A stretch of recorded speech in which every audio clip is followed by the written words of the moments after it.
आजोबा नाही, आजो म्हणायचो आम्ही त्यांना. त्यांना जाऊन 1 वर्ष झालं सुद्धा. ॲक्चुअली मला ना 1.5-2 वर्ष तरी चालता येत नव्हतं. मग आजोबांनी पायाची मालिश करून, करून मला पावलं टाकायला शिकवली. ते ना आमच्या घराजवळच राहायचे. ॲक्चुअली ते मम्मीचे पप्पा आहेत, पण तरी ते घराजवळ राहायचे.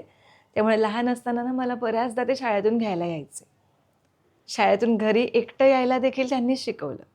खिडकीत वाट पाहत थांबायचे ते.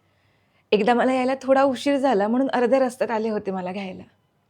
माझी बडबड नेहमी ऐकायचे ते. शाळेत असताना मला भाषणं लिहून द्यायचे आणि भाषण करायलाही शिकवायचे. मला लिहायलाही त्यांनीच शिकवलंय. मी मोठी झाल्यावर सुद्धा ते कधी घरी आले की बाजूला येऊन बसायचे आणि विचारायचे की "चिनू काय चाललंय सध्या?" मग मी त्यांना सगळं सांगायचे.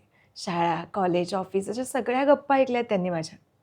मला सगळ्यात जास्त सपोर्ट त्यांनीच केलाय. मी कॉलेजमध्ये मास मीडिया घेतला तेव्हा त्यांनी विचारलं होतं की "तू टीव्हीवर दिसशील का मला?" पण मी निवडलेली फील्ड समजवताना ते म्हणायचे, "तरीही टीव्हीवर बघायचंय मला तुला." लॉकडाऊनमध्ये आजी गेल्यावर ते आम्हा सगळ्यांचे जास्त क्लोज झाले. ते दिवसातून 1 तरी कॉल करायचेच मला. पण कामामुळे बऱ्याचदा मी कॉल बॅक करायला विसरायचे. ही खंत आजही मनात आहे. माझी एकच इच्छा होती त्यांना खूप फिरवणं. मी माझ्या पहिल्या सोलो ट्रिपवरून रिटर्न आल्यावर कळलं की आजोबा सीरियस आहेत. ते बेशुद्धच होते.